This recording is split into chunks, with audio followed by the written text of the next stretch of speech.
Hey everyone, welcome back to this is episode 3 of the Boxing Dads podcast. I am your host, Tommy Frank, joined by Sam Sheeder.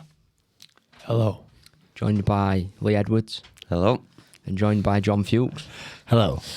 So today's episode is all about the man on my right, John Firebone Fewkes. He was a 60 plus bout amateur, a junior ABA finalist, represented England as an amateur, turned professional in 2004. He had 26 professional fights. He was the Central Area Light Welterweight champion. He was the English lightweight title challenger.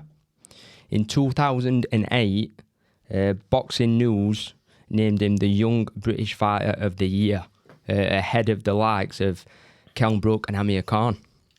He retired in 2014. What one of the times? Yeah, that was one of the times. So he hung his gloves up in 2014, and he began coaching.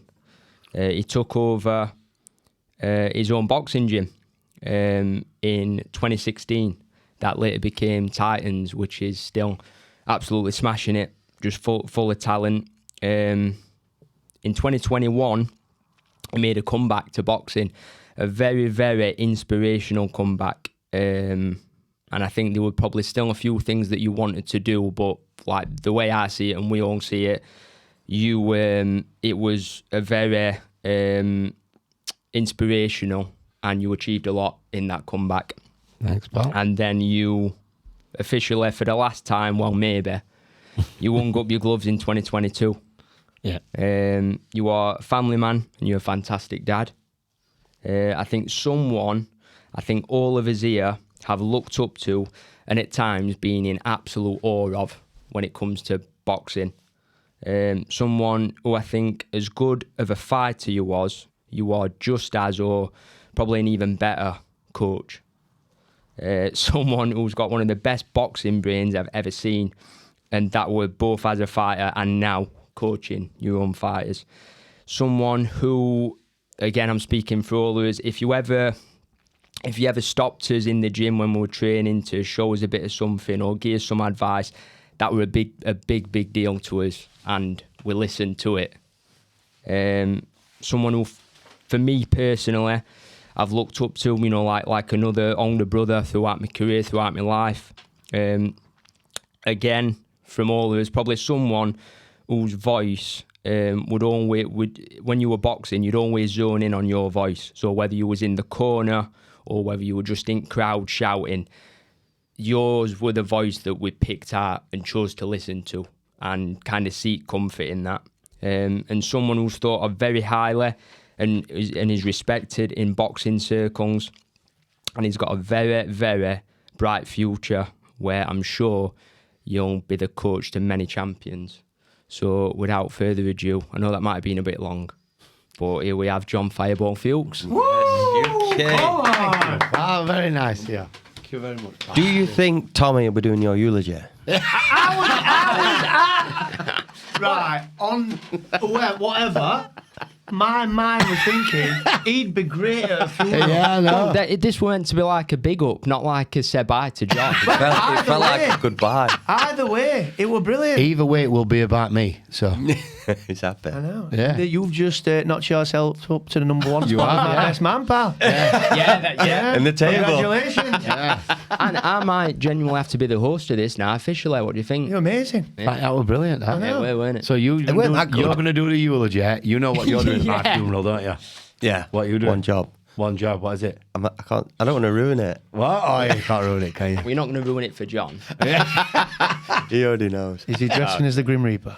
No, he's just going to bust up in the motherfucking sing the upper room. Have you seen live? Have you seen live? Eddie Murphy? Yeah. Yeah, have you seen it when they're I've all... not watched it as much as you. When they're old people and they're yeah. old people's home, and he says, You die first, I'm gonna sing at your funeral. I'm gonna just bust up in the motherfucker and go there. Boom, let him shoot me. I don't give a fuck. What was your most memorable moment as an athlete? Oh, I don't think I've ever been called an athlete before. I think that's the first time I've ever been called an athlete. Boxer, yeah. I think, pal. Do you know what? Right. So when I boxed that last time, and the ring, we boxed outside and everything, and I'd had all that time off. And I was stood behind the curtain to walk down to the ring walk. And it were weird because it was my last, it were only a 4-rounder. I boxed on Sky shows before. I'd done 10 rounders before. I boxed for titles before, but only a 4-rounder. But like, it was the best setup I've ever boxed in. It was like the best ring walk and a bit of a ramp and everything and stuff like that. Because it like when we touched on this when Sam did his podcast, even when we were boxing, even like big Sky shows, you didn't even get a ring walk. I remember being on Sky boxing Gary Reid, chief support, and I was stood in car park waiting to come out, and I just walked through the crowd. Like that. So you never even got ring walks at all then, really. So I had a ring walk and that, and I think just stood there, I had a big lump in my throat, and I just thought, this is very good. Yeah, I just remember thinking, this is I'm so happy I'm back here. So, And I think that and I don't know if Sam come on this one. Did Sam come on the first Vegas trip? yeah, I think so. 2006. Yeah. Yeah, When yeah, Chris we all Kitson went. and We had everybody. the went. tracksuits, didn't we? Yeah, yeah. Yeah, and that because I had a fight coming up. It was my first fight for Frank Warren coming up, and I just sparred with everybody in Vegas. Yeah, I remember. And I remember for the first time ever in my life, I beat like Matt on a run. I beat you on a run. Yeah, that last run, wasn't Yeah, it? that last run, I beat you on a run. I beat everyone. I finished first on a run, and I've never ever done that in my entire life. And I think that 2 week was probably the best I've ever felt as an athlete, as a fighter. I just sparred with everybody, sparred really well all the time. And then show got cancelled, didn't it? Yeah, well, we did that run. I finished it. I literally went up to the rooms, get a shower, and that was buzzing. And then Glyn said to me, "Oh, come into our room or something." And I come, and he told me the show was off then. Yeah, he told me the show were off, and then that's when. Shit went downhill. Yeah. I'm glad that he told me, to be fair, because I got to enjoy some food that last night. I had a couple of Corona Lights. Yeah, that's it. Yeah. I had a couple of Corona Lights, and I had like nachos and wings and stuff like that. And I thought the stuff, because these were all having pancakes every morning and all the while you were American watching stuff. I were having oatmeal, oatmeal and an apple. So I think they knew before, to be honest. But Glyn told me wait till the last day to tell me, which I'm very glad he did, because I wouldn't have had the memories of being That's good. of it being as good as it were. So I think the entrance in the last one, or that 2 weeks over there, is the best, is my favourite moments. Just to touch on that first one, so on that comeback fight, I think a lot of that will have been just for making that comeback. Yeah. And you just did brilliant, didn't you? You just you chose what you wanted to do, and you did it. You lost a lot of weight, and you did it, didn't you? So that in itself is just like a massive, to get to that point of boxing again, were fucking brilliant. I think what it were, pal, I think I had a lot of years where I just felt lost. Like obviously one a show, and it's like gym, and you have to put a face on and stuff like that. And I know I'd met Becky, and I'm really happy, and we had Reggie, and I remember thinking, finally feel all right, but I didn't. I felt lost, like weirdly, just like a bit of a. I always felt a little bit of a out of body experience, like this. Yeah, I'm doing stuff. I love the gym and everything and stuff like that, but I'm not me. I felt as if like I was always watching me do that stuff, and it weren't me. And then when I was stood behind that curtain, and Glyn gave me a big hug and said, "Well done, pal, welcome back," or something like that, he said. that moment, I felt like I kind of found myself again. Does that make sense? Do you know what I mean? Yeah. Like in that moment, and then I went in. I was a bit nervous. I remember texting Lee the night before saying, "I've just watched this kid. He dropped somebody with a jab." He dropped somebody with a jab. And We I'm were like, in half hotel jo- room, man. Yeah, we're in hotel. Yeah. I was half joking, but half not. And then when I got down, I think he did hit me with a jab straight away.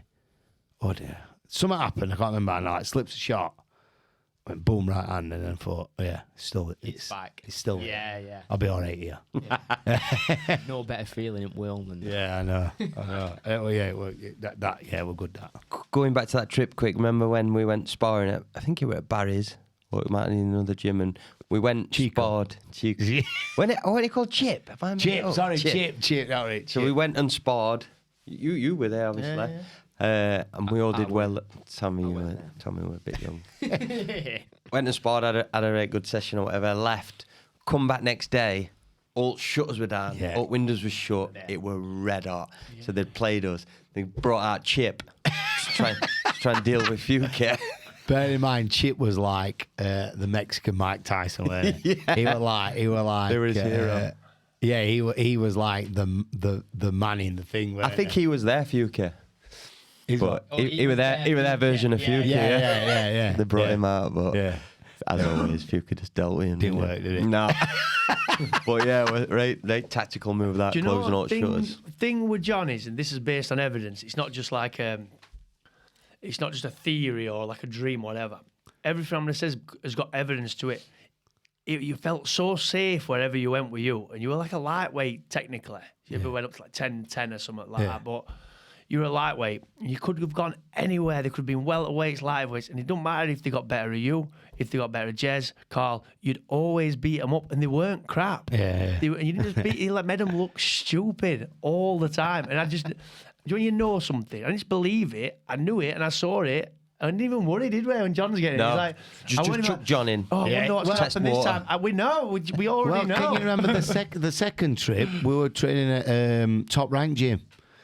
Andy was not the little Mike Tyson guy. Remember the big light heavyweight? Yeah. The big white guy, big light heavyweight guy. It was like something like 18-0 light heavyweight, something like that. And I was like probably overweight as usual, but I was probably still only about, I don't know, 10.5 stone or 10 or something like that. And he went, oh yeah, we've got this light heavyweight. Come back tomorrow because for him 18-0 about this and that. And he went, if you could get your gear, and I was like, Glyn went, if you could get your gear, and I went, what? I went, he's a light heavyweight. Like 18. He went, yeah, you have a look and we'll see what he's like. 12-7, probably weighs about 14 stone. Yeah, he was massive. We all feel it. Yeah. Oh, all right then. But he weren't very good, to be fair, were he? No. We all Probably were. Yeah. Probably were. You just No, not as good as you. I think we did like 3 rounds each with somebody. Let me tell the Mike Tyson story. Oh, go on then. Yeah. So we're in Vegas. Me, Fewkes, Jez, Matt, Glyn. They wanted to go on a gangster tour or something in Vegas. So that they went off and did that. Me, Fewkes, and Jez were like, we've got an hour here. What are we doing? Got these big tequila slush puppies. Yeah, like margaritas. Oh man! So we didn't have long, so we necked them. We might have had 2 each. What is that? But I know where it's going, but why do we do that? Who knows? So we did that. We meet back up with them to end at night. Oh no, but don't forget as well, we'd found that other place. What we're doing, 5 bottles for $5. 5 Were bottles they? of Bud or Corona or something, and we had 2 of them buckets and all. That's all pretty. this in an hour. Yeah, about 2 hour time. So we goes back to this cafe for. They had coffee before bed. Anyway, Fewkes bladdered. He started spinning a sugar bowl, and Glyn and Matt had clicked on what he's doing, and he just knocked it over. It went all over the table, and Glyn gets his phone out filming him. You'll not remember, but David Hasselhoff did a video come out leaked to him being bladdered. I can't remember what he was saying, but so we're calling him Hasselhoff. Next day we goes to gym to spar. But we'd all. It was the day after we'd all sparred with that like heavyweight, and we all bashed him up. Right. So they wanted us back the next day, didn't they? Yeah. So they probably they got another kid in. that's what they did. That's where they brought out. Yeah. This weren't Chip. This is another year Yeah, at another gym. Yeah. So anyway, mini Mike Tyson's there. So we're like, right, we'll do. Glenn's like, well, you'll do 2 each. Fewkes, you're in first. So Fewkes jumps in. Rough as all. Hungover from the day before, obviously. Yeah. Does his 2 rounds. As he's getting to an end at second round, Glenn says to me and Jez, take gear off. So we're like, yes, because we were rough too. Yeah. So he takes his gear off. Fewkes comes back to corner. And just took your places at ringside. Thinking he's done. Glenn was like, oh no. So, and did you end with 6 with him? Yeah, no, 6 with him. No, yeah, I did. No, I did. I wanted to do. We were going to do 6, and I think they got out after 4. Right. Had enough. Yeah. Proper fucked him up. Yeah, I think we're going to do 6 Yeah. together. But I remember, like, just to touch on that, I'm thinking, I've only got 2 rounds. Like, I'll just go for it for 2 rounds. Yeah. And then I get out, and I were about a minute left at second round. And I went, boom, boom, boom, boom, boom. And I just looked, and it were really high rings, weren't it? Yeah. Just looked down, and Jez and Lee were just on ring like that with no gear on. I was like, what you Can we doing? just stop this? What's going on Yeah, here? what's going on here? And I come back to the corner, and like, you're doing 6. And I went, yeah, it's sound. I thought, but that led to another one of my most valuable memories, but I'll never, ever, ever forget. So Mike McCallum, we all know Mike McCallum is, don't we? Yeah. If anybody who doesn't know, Mike McCallum, ex-world champion, American, like, class fighter, right? And Roger Mayweather were here, and they were all there. And I got out, and he come up to me, Mike McCallum, and went, yo, you fight like a brother, man. And I was like, yes, you fight like a brother. And I was like, That's it. Sealed that's it. it, I'm done. it. I can pack it now. So that there probably contribute. So just see, this is how people can think. So where you were rough and then you had repercussions the next day, what one person to do is go, right, I'm never doing that again. Yeah. What it did for you is, well, I was absolutely fine by doing that. So I may as well continue this. That was my career. This is zero repercussions for this. Yeah, that's exactly what happened until there was repercussions. Yeah. And then it all spiraled out of control. What did boxing teach you about being a dad, and what did being a dad teach you about being a man? Boxing, I don't think it taught me. I don't know when people bring the kids to the gym and they say, I need to learn discipline, and it's this, and boxing teaches you discipline. Yeah, it obviously does, but I don't think that's the main thing what boxing does to you. I think it just gives you that. It gives you the thing of when you're putting your all into something, and like when you're having a bad day and you're a bad moment and you're down here and you push through it, or you're not sparring very well but you keep going all the way through, it just gives you that feeling of you can do anything you want to do. Yeah. Do you know what I mean? Like, and I think what it's taught me of being a dad more than anything is I want my kids to have that feeling. Yeah. Whether it's boxing or not, whether they box or it's just karate, or it is going to be like, I don't know, she's just going to be Cockett Street, or it's going to be like. But what it has taught me is I want them to have the feeling of what being a boxer gives you. Like, you've not better than people. I don't mean that. It's confidence, isn't it? It gives you confidence. Yes, and it gives you. It gives you the thought of, like, no matter how hard this is, as long as I dig deep and I keep getting up, and I keep trying and I keep doing this, and it will get me. And also, I don't know if this is boxing or if this was our gym and how Glyn was with us, but it's taught me to not be as negative as I can be, and as negative as maybe. My dad, like my dad will say to me, "Oh, we're going to Dubai. Oh, you live in cloud cuckoo land. You can't go to Dubai." Do you know what I mean? Like Glyn, he never taught us that. Like, I always remember, like, him saying, "Do you want to go to Vegas to watch Mayweather and Hatton?" I said, "Oh, I can't. I've got no money." And he was like, "Do you want to go to Vegas to watch Mayweather and Hatton?" I said, "I can't." He went, "Do you want to go to Vegas to watch Mayweather and Hatton?" I was like, "Well, yeah." He went, "All right then," and we went. Yeah. Do you know what I mean? And I think I don't know if that's from boxing or our gym or what, but that's what that I think that's what I've took out of boxing. Yeah. To being a parent, because Reggie can be very overwhelmed sometimes. He can be very underconfident sometimes, and it can be stuff like that. And I always want him. I wish he was more involved in boxing. I wish he listened to me a bit more. He don't. He don't listen to me. Yeah, right? kids, you don't listen to your parents. Yeah, he don't. Like, I can get in somebody's head. I can get a kid what doesn't believe in himself, right, to go out and beat Floyd Mayweather because he listens to every word I ain't got. I try and say one word to Reggie and he just walks off. Like, I blame Becky for that. yeah, I blame Becky. Yeah, she's saying. So, yeah. Just copying his mom. I think it might be that, but what Dad's thought of being a man is massive. I think being a man it's not all about you anymore. It's not all about. It's taught me to change ways. It's taught me to break cycles.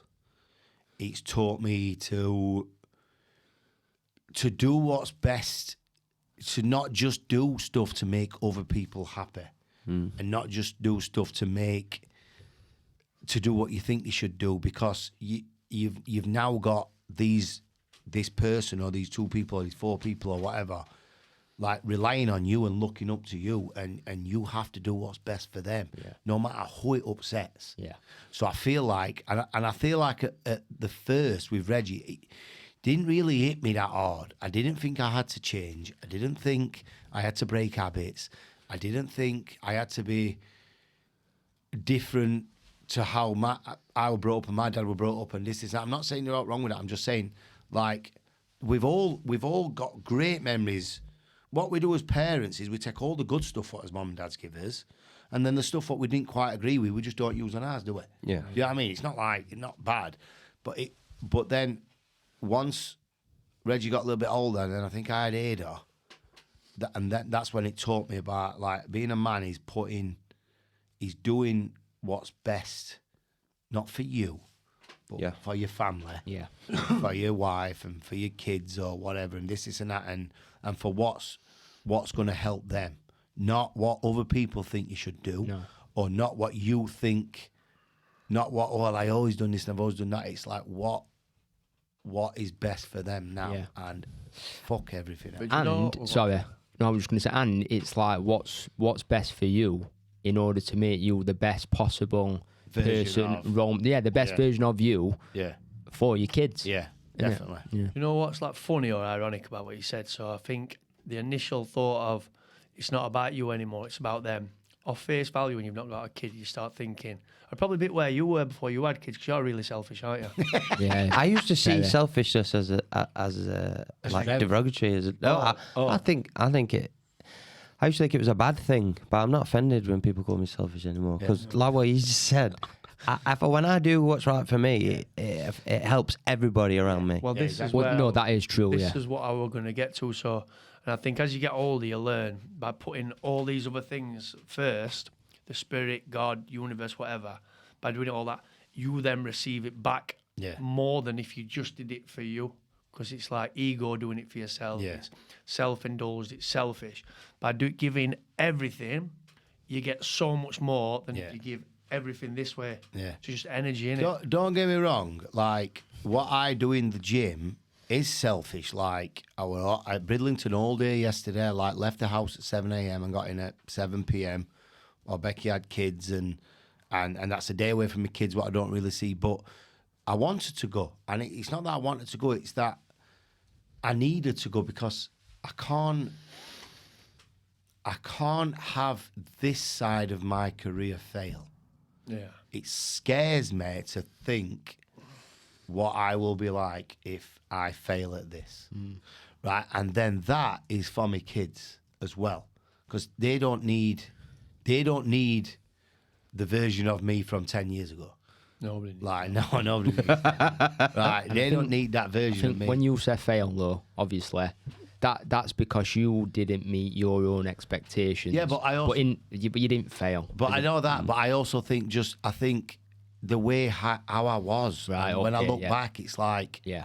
it's So you want to do things it's my own differently. fault. Yeah. Do you know what I mean? Like the stuff I do, I would go mad at my kids for doing that. Yeah. Do you know what I mean? Yeah. And I blamed everybody under the sun. A couple of things weren't my fault. Yeah, right. I'm not just gonna blame me, but like it was me drinking 3 weeks before the Gary Reid fight. It was me just like going up 3 and 4 stone. It was me being at the gym 4 weeks after a fight. Like it's so. But they're completely different selfishnesses to what you've just mentioned now, though. Yeah. 'Cause they're still selfless in a fashion. 'Cause Yeah. you've still gone to help people. When you were drinking and Yeah. eating, that's just Well, self-sabotage. what you're saying now is exactly. not self-sabotage, or is it? Well, sorry, I've got sidetracked. What I'm going to say is, but I did that because I know in the heart of my hearts, this what I'm doing now, and what we all do when we're helping with kids, like this is going to change mine and my kids' lives. Yeah, I know it exactly. is, Yeah. because I know for a fact It's only a like, positive thing. yeah, but I have to lay these foundations now.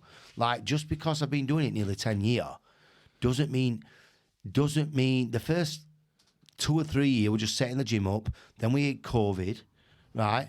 And then it was just getting me amateur stable going and getting it right and getting to a level where we are respected and getting to a level where I want the kids to be at and getting to that level. And then obviously you have to sacrifice to do all stuff like that and stuff. And now it's building the pro stable, but now it's advancing the amateur kids as well. It's like I want your Jays and your Rileys and your Alphas and all stuff like that. Even though I've got a wealth of great coaches in the gym, I want to be the one moulding them, because at the end of the day, I always say it's our gym, but at the end of the day, I want this to change my life. So I need these kids to be moulded the way I want them to be, and I need them to be successful and stuff like that. And then it will change my kids' lives, and it will change that. And also, just to show Reggie and Adrian that, like if you take a risk, right, it's a risk me being away all the time, and it's a risk upsetting people, and it's a risk not seeing my kids like on a Sunday all day when I could be with them and stuff like that. But just take the risk and follow what your heart and follow what you are passionate about and what you really, really want to do, and it will pay off. 100%. Yeah. And that's that. So it is selfish why This I'm is doing it. Probably probably a good time to mention Becky as well. Yeah, it is. Because Well, like, she's selfish. no, Becky. I didn't Becky mean that. joking. Yeah, no. But But I we're think not talking a minute, so I'm not mentioning that. I think like all of our wives, other halves, like it's not just us doing what we're doing. Like they're all in on it as well, and then I thought about this yesterday because I find it hard, really hard, because I totally 100% get that it gets hard for her, and that she don't resent the gym. She loves it. She was in the gym before me, but maybe sometimes she could resent the gym, and sometimes it might be a bit hard. That like yesterday, she was fine. She was brilliant, buzzing that kids won and everything and stuff. But like, it can get hard. I totally get it, because she's with him. She works full time, like till leaves at 6:45 in the morning or whatever. Don't get home till gone 3. Then it's school run. Then it's karate. Then it's swimming. Then she does all that. And then sometimes I'm at my show all day on a Sunday, and I get it, and I really do, and I love her for it, right? And I wouldn't be able to do what I did without her. But What I'm saying, I find it really hard because I have to do this stuff. yeah, but she knows that though. Like, Because if I don't, I don't know what I would do. If I'm genuinely honest, do you know I don't what know I what. think Especially you would with- do, mate? Just listening to you, I think you put a lot of pressure on yourself. Yeah. A lot of pressure to change, and that's great. I think percentiles are important. So I'd like to make my kids' expectations or possibilities, what's the right word for it? Like ambition, opportunities, this. But you keep saying change their lives, she's like, they're fine. Yeah, I I've know. seen your house. I know. Yeah, It's I know, absolutely yeah. fine. I know. So the pressure of wanting more, it's great. Yeah. But if this is it, you're living the dream, man. Do you know, sorry, I don't. Life's good. Do you know what I think it is? I think I don't know if it's more like I'm not money oriented. I've told you this before, and I'm No, not. I told you that. Oh yeah, right. As long as I've got enough, if I've got a few quid in bank to cover everything, and I've got a few hundred quid in my pocket, and we can go for food every week, and we can go and buy trays wherever we want. Yeah. I'm happy with that. But I think I want them to see success. Yeah. And there's no That's wrong with what that. I want to see. Yeah, yeah. I don't. It's not more money, more this, more hours, more cars, blah blah. I wouldn't mind a car that doesn't stink of smoke every time I get in it, if I'm honest. But Who smokes in your car? That's what I was thinking. from exhaust. But I mean, like, I want success and winning, and I want them to see me do it, because I don't feel like I ever have. Right, okay. Do you know what I mean? So the memorable highlight moments, like your world champions, your Las Vegas, stuff like this. Yeah, that's what I want. I want them to see me do that, and I want them to be with me, and I want kids to be with me, and it's so hard because I need to be less defensive, because all she'll do is just sometimes she'll just say how hard it is, and she's more than that. I genuinely, no matter what we like, I couldn't do it without her. And I just wish I would be a little bit more like, you know what, Becky, you're right, I'm sorry, and we'll try and do this, blah, blah. But I don't. I'm just like, well, what do you want me to do? What do you want me to do? We've got to do this. It's going to be blah, blah. I just wish I had a bit more about it. You know what I've found with women? I think that men seem to be problem solvers. So you obviously told me you're getting like, you're reacting. Yeah. But what I used to do a lot is, but I can't because of this, that, and other. What we could try is this. I don't think they want to hear that. They want to hear just empathy. I'm really sorry you feel like that. Don't even say, what can I do different, because there's nothing. Yeah. Do you know, it's just like, acknowledge how you feel. They just want to Sam- speak, don't they? Yeah. Sam just wanna speak. thinks like a woman, Sam, doesn't it? Yeah. It's just like the old Funny you saying. should said, Axe. We're going to get to you in a minute. Yeah. It's just like the old saying, isn't it? Bitches be tripping. By the way, I'm ladies watching. Don't apologise for comedy like that. Take that second bit out. Yeah.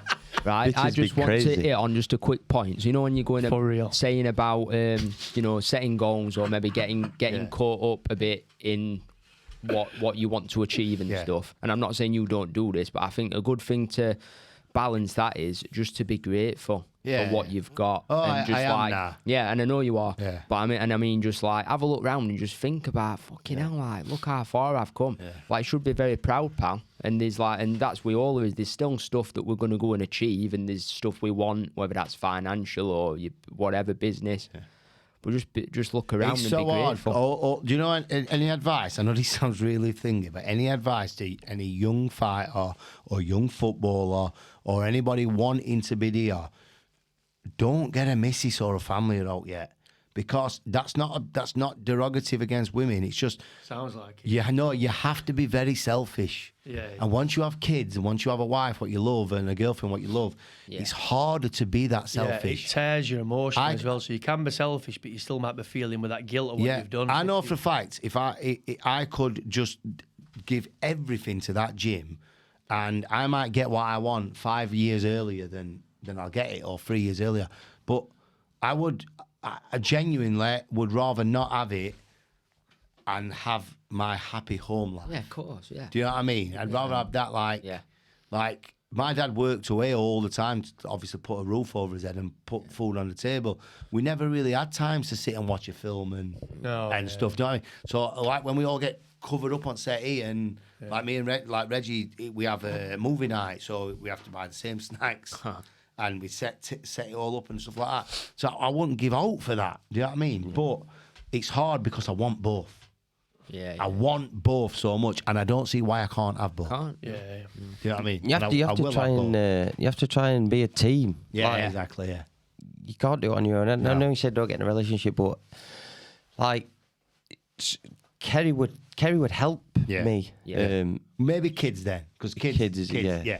Not a relationship, because we have had this conversation before. I think if when I was competing, like fighting the first time round, or if I'd have carried on fighting the second time round, she was so supportive, like make me my food, prep food, everything. Like she'd be bang on. I just think with kids, because you love them so much and it takes so much of your time, you can't be that selfish.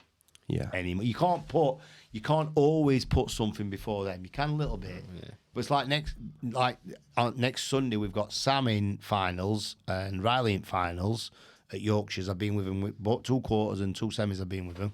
That'll be 2 weeks ago by the time this episode. Oh yeah, I mean about a month ago. But so we've got them. But Reggie's competing in his last tournament before he goes to World Championships. I'm not missing that. But that's why I have a team of coaches, isn't it? Yeah, That's why I have a team of You coaches. need a team. Yeah, but even if I didn't, I won't miss that now. Right? I tell you, because I don't know if you saw it when Reggie won that big trophy. Somebody put a video on and he come up to me before everybody. He never comes up to me. Right, good. I was meant to be somewhere. Where was I meant to be? Stag do. I was meant to be on Brandon's stag do. Oh yeah. And I didn't go. And I think I know me 5 years ago. Would have gone. Yeah. Oh, it's only a competition. You're gonna have loads. You're gonna have this. You're gonna have that. Right. Me now would never miss that, and that was the proudest moment of my life. Yeah. Right. By a country mile, and I would have missed that. So, but that in fear as well. That is better for me anyway, because that's a better version of me than going. I don't know what version of me would have been on that stag do. Of course it is, yeah. Sorry, go on, Tommy. I'm carrying on. I think you were saying something about a team and. Oh yeah, sorry. Yeah. You got to be a team. Like you're saying, you can't do one way or the other. Like the things I do, I couldn't do without Kerry, and then the things that Kerry does, she couldn't do without me. Yeah, so I think you've got to be careful when picking a partner. Like they've got to be all in it. Yeah. And the idea about a relationship is not that you've got to like lift each other up, haven't you? So like, Charlie's like ambitions, I wanted to succeed. She's same with me. So you've got to be that team together, haven't you? Yeah. There can't be no conflict, because then it's just not. It don't work, does it? You've got to be all in it, haven't you? Yeah. And I think I am the woman. Because, Yeah, you are. Because like she'll, like I've been at gym all day. Becky's been at work. Then she's karate and all that. Like, I might get in at 9 o'clock. Becky says, I'm just going to get in bed and watch telly. And I'm downstairs. I'm like texting her from downstairs. What? Were you just going to be upstairs while I'm downstairs? She's like, yeah, John, it's 9 o'clock. So I want to watch Coronation Street and go to sleep. You say it's 9 o'clock for me as well. And then I was sat downstairs like, and I'm thinking, hang on, it should be very good. I can just have telly to myself. I've seen sides of my telly. Like, so then I just started thinking, stop being such a girl, right? And it'll be all right. No wonder your dad don't like you. I know. Oh, I think it's yours, Is isn't it mine? Yeah, right. So, just a very simple question, but something our viewers might want to know. How did you come about with the name Fireball? Have you had media training, Tommy? No, why? It just seemed like you have. Sorry, carry on. Thanks, pal. All right. I think Glenn just get it. Glenn just get it, me. One day, I think I never boxed as a kid like I did as a pro. So everybody got this perception of me towards the end, a bit of a back foot, counter puncher, boring. Even Jezzy used to say, "I'll bring a good book when you box." Right? Jez is right. Yeah, I know. And stuff like that. But as a kid, I used to love Joe Frazier, and I'd be cross blocking, I'd be throwing loads of shots. And I think somebody just said like a little fireball or something, Fireball Fewkes. I'm sure Glyn just said it, and it just stuck. Right. And it never. And do you know when you called it me earlier, and one person called some random, I don't know who it were. Michael Jackson. Yeah, called it me over there, and nobody calls me that anymore. There's like only a few people. Fireball. Glyn calls it me. Yeah. Matt Mowat it might be Matt. Matt Mowat calls it me. And I don't know, and it just feels like a completely different life. But then I get weird feelings when I get called it. You know what I mean? Like a flashback. Yeah. But yeah, I used to throw loads of punches. Loads and loads of punches, non-stop. It's one of them and all. So like, you're the only Fireball. Yeah, like there's a few supers and supers. I think Bradley Skeet was super. I think, weren't it? There's not many. No, to be fair, there's not many speeders, is there? Nope. No. But Fireball, it's like Lee pinched Isham Pickering's oh name, yeah, Brown Sugar, yeah. No, You could apologise not for that on intentionally. here if he's watching. I have done before. Sorry. Pussy. Sorry, you should. The real brown sugar. Never Yeah, told you that. I've never known another one. No, Fireball. Never known Very another good. one. With it. I thought it was because you got ginger hair. Might have been was. that as well. Might Oh, have been yeah. that. That's really why we're. Glenn still calls every ginger kid he sees Fewkes. Yeah. He must be like, Little Fewkes. yeah, what is he on about? So that's my question. Sam, is it back to you? Yep. So, looking back, what would you have done differently regarding your career, if More- anything? More professional. Yeah, definitely. I definitely would have been more professional. Like before I say it, and we've all said this so many times, haven't we? Everything for a reason. And I think if I'd have been more professional, I'd have done more. Then I wouldn't have took the gym on when I took the gym on, because I was in a really, really low place when the gym come apart. Totally. If I'd have done everything right and I wasn't in that low place, I wouldn't have took the gym on. You know what I mean? So, and then I wouldn't have met Becky, and I wouldn't have had this, and I wouldn't have had kids and that. Oh, just imagine. Yeah, I know. So good. Could have been in Benidorm. now. Yeah, I know. Yeah. Benidorm now. We've had my own villa in Benidorm. Oh, God. But definitely, I'd have been more professional. Like when I look back now, and you think of something stuck. Oh, well, I don't know if I can Tell it, because we all know the stories, but people listening don't. Right, Yeah. all right then. So, And be honest, take everything. I told this story to Riley and Sam yesterday, and they were horrified. Right, absolutely horrified. So it was stuff like Disgusted. yeah. So it was stuff like.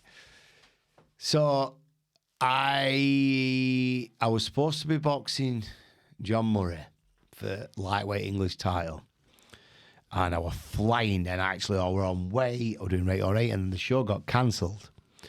So the show got cancelled, and I was 9 stone 11. That's been 9'9". So they said, right, we're going to get you a 4-rounder. And it was on, it was on the card, was it on? Might have been Clinton. No, it weren't Clinton's. It was a 4-rounder on somebody's undercard anyway. And I weighed 9 stone 11. So they said, right, sound. They've rescheduled the fight with John Murray for 5 weeks' time. 9 stone 9, 5 weeks' time. Sound. All right then. Hang on, I've got to mix. So I'll tell this, and then I'll tell the other story of what they were horrified about. Right. So then I said, right, all right. So I boxed. 9 stone 11, weighed in 9 stone 11, boxed, did 4 rounds. Said to Glenn, so I'm going to go to Skeggy for the weekend. I said, it's already booked and that. I'm only going to night caravan, couple of nights, bit of a break. He went, yeah, sound all right, blah, blah, like. He must have, I know what I was like, but he must have thought, well, we've only got 5 weeks. So what damage can he do? You came 2 back days. at 11 stone. I did a lot of damage. Right, so I went away for 2 days, then I don't think I went in gym for a couple of days or 3 or 4 days or something like that. Well, height, wouldn't get on scales, lying about my weight. Anyway, so 9 stone 11, 5 weeks before English title fight. The week before the English title fight, I was 11 stone 4. Really? Jeez, John. So, yeah. Wow. Do you like good at toilet ever? Like, Oh, I right. So, I don't know how so anybody can imagine put how that much heavy weight. I went to train for 4 weeks to get down John, that's crazy. to 11 stone 4, right? And I was just sat on the side of the ring, like, just thinking, what have I done? And Glenn were like, I don't even know if he were mad. I think he was just a bit like, Quite impressed that you'd done it. A little bit he of was him, just yeah. a bit like, what have you done? And then so I had to pull. Interested, were you know? I had to pull out. I had to pull out because I was making myself bad. I got down. End up getting down to about 10-6 with about 4 days to go. That's been 9. But we didn't do it like I weren't water loading. I had no water in weren't me. eating. Weren't doing it properly. I just weren't thinking. So I had to pull out. So it's things like that we should have done. But sorry, right. So then I didn't learn. Like just getting away with stuff like we said before. I didn't learn. When I was boxing Gary Reid, so I had to be 9 stone 11 the day before. So I got to the gym day of the weigh-in, and I was 10 stone 4, I think. So I think I might have done a session or something like that. I might have got to like 10-3. Then I went at sauna We went at sauna and that and stuff like that. And I can't remember how quite happens, but this was a shower story, wasn't it, Gary Reid? No, I don't think that was a shower story. Which was the shower story? I don't know what weight that was for. The Gary Reid story Was it Geffin? No, that was a different story. That was a different story. Anyway, there was a fight, right? There was a fight. I had about £6 to lose and I had about an hour before weighing, right? No, I didn't. Sorry. I'd got about £4 off and I had £2 to go and we had to set off for the weighing. We had like an hour to get to weighing, right? So Ross was here and he went, do we all know what a colonic is?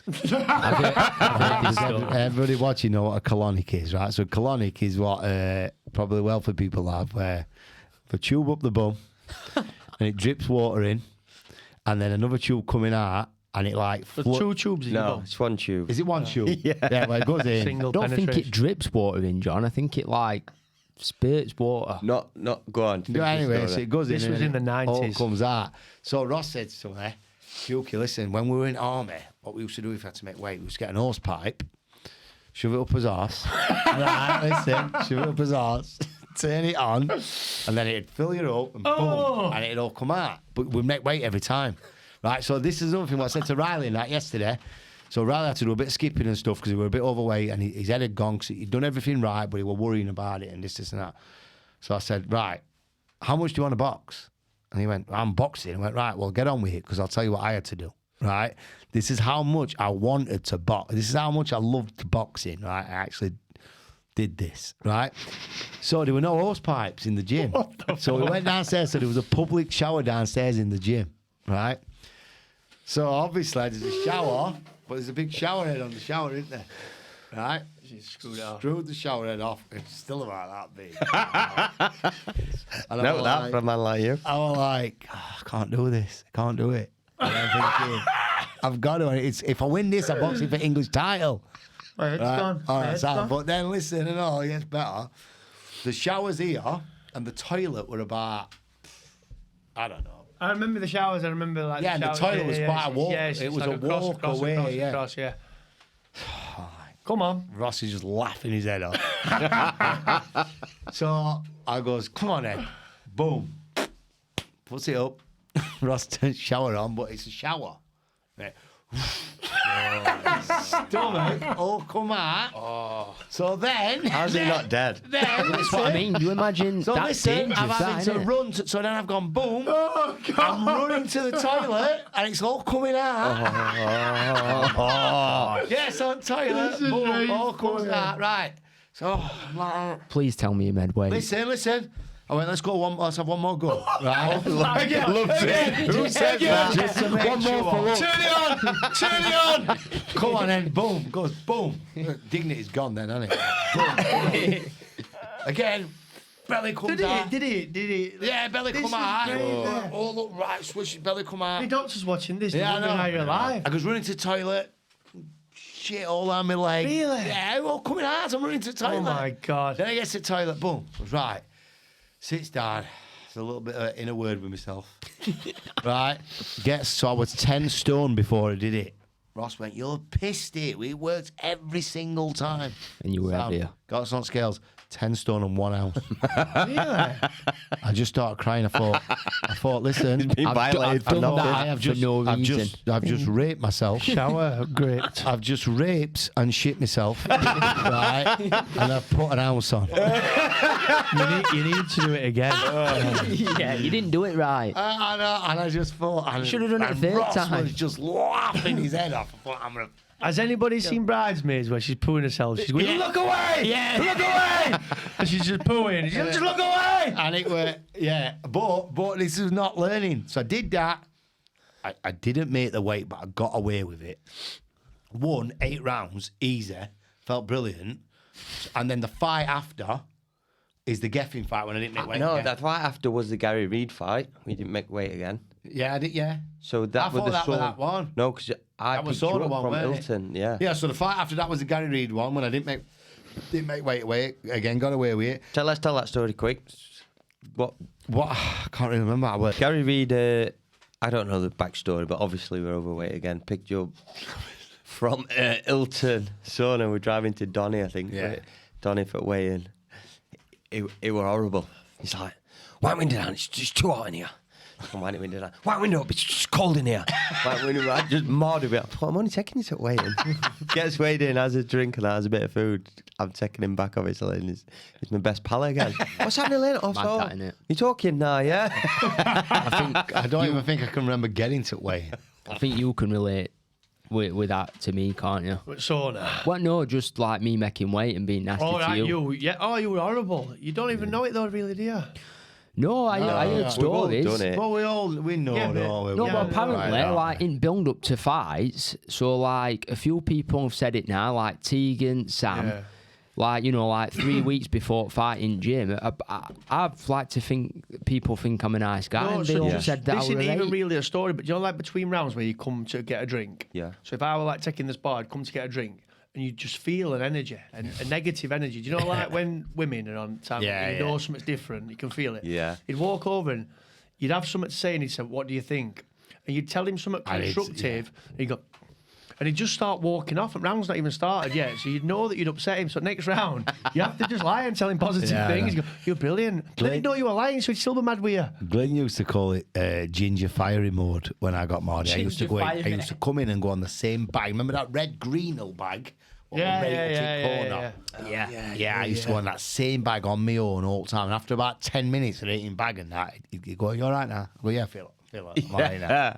It is a bit like fight mode, though, isn't it? Yeah, as well? it's You just- just- It's the weight making, Yeah. dieting and making weight in it. That's what it is. everything And in the the thought- pressure, you Yeah. pressure yourself. Yeah. Yeah. It means everything. It's just, It means everything. it's That's the good hard. one, yeah. That's why. That's when I decided to come back again. My mum was dead against it, like dead against it. Kept going on and on and on and on and on. And I remember sitting down to her one day, and I was in very good shape. It's best I've ever done it. I was doing it properly. I said, "Mother, I'm sound. Like, honestly, it's still there kind of thing. Like, I promise you, I'm not going to get hurt." She went, "I'm not bothered about that." I went, "What is it then?" She went, "You finally got a missus. I think she was pregnant with Ada, Becky, as well. She was pregnant with Ada. She went, you've got Reggie, you've got a family, you finally seem happy, and you're going to ruin it." I went, "Why am I going to ruin it?" She went, Ruin it. "Because you were horrible when you boxed." Yeah. And I went, "What do you Excuse mean?" me. She went, "You were so mardy and so horrible, and nobody could speak to you." And I was like, "That is why you don't want me to box, because I'm mardy." She went, "You don't understand. You was horrible to live with." And she used to tell Becky that, and Becky were like, "Karen is absolutely brilliant, but it's because I was doing it properly. Or drinking But again- water, or eating yeah. food." Yeah. Again, I think that's what your other half's got to kind of, again, they've got to be all in with you, haven't they? Because you're going to have them. As a fighter, it's a very unique thing, innit? And like other boxers, partners don't realise that. Yeah. Good. Accepted that you're an ex-boxer. No. No, I think I did. I don't think I ever will. No. Do you know what? I had this conversation with Riley night yesterday. It's very good, right? He just asks me questions all the time, but I love it. Like, I just love it. It's like I just ask Glenn question after question after question. He says, "Would you box again?" I think, did you ask me or something? Possibly. I can't remember. Did you box again or something? Would you box? And I said, I would never make a comeback because I think it'd be embarrassing. I've done it a couple of times. I'm 40-year-old. Like, I wouldn't come back to I would feel embarrassed to come back to what I call real boxing. British Boxing Board of Control, Central Area titles, Commonwealth titles, British titles and stuff like that. Like, you've done it. You've asked for sponsors and you've put your footage on running. Like and, a young thing. yeah, all fire, new flame and all that. Like, it's done. It'd be embarrassing. Yeah. But I'm not saying I would never step in a ring again. If like say Dennis rang and said, "Oh, there's a show in Thailand and they've got this kid who's 20-0. There's a big thing there, right? They're going to give you 20 grand to go and box him. What do you fancy it?" I'd say, yeah. If Misfits, they were a YouTuber or something like that, and they say, "Oh, Well, when this blows up, yeah, exactly. YouTuber, like, oh, you get 30 grand, 20 grand, 15 grand to come box this kid, would you?" I think I would, because it wouldn't be like, to me, it wouldn't be real boxing. But then also, like, Yeah, I get all people say, like, oh, why would you've done it, and it's just embarrassing yourself and stuff like that. And I hate that because, like, like, poor Ricky, right? When he announced he were boxing in Saudi, everybody slagged it. Like, a lot of people slagged him. What's he doing that for? And it just shows what we don't know. It's not come out yet what happened with his death, whatever. But we all know he obviously weren't doing very well, right? And it just shows he was doing it to keep going. Yeah. Do you know what I mean? We're doing it because that was gonna make him. I feel like if what people speculating it is real, what happened to Ricky, we don't know. Do you know what I mean? Maybe that was his last chance to feel something. Yeah. And I just think, do you know what? Just fuck off and start being a bit nicer to people. Yeah. Do you know what I mean? Like, so what if Carl Froch boxes down until what's he got to do with anybody else? Exactly, yeah. Do you know what I mean? So what if they've won all them titles and social got all media, innit? and they've got all them millions of pounds? Like, if they're not going to get hurt, they don't feel like they're going to get hurt and stuff like that. And there's a call for it, and there's a Everything's a risk, though, isn't it? Yeah, Every single thing's a risk. yeah, and there's a call for it, and it's helping them.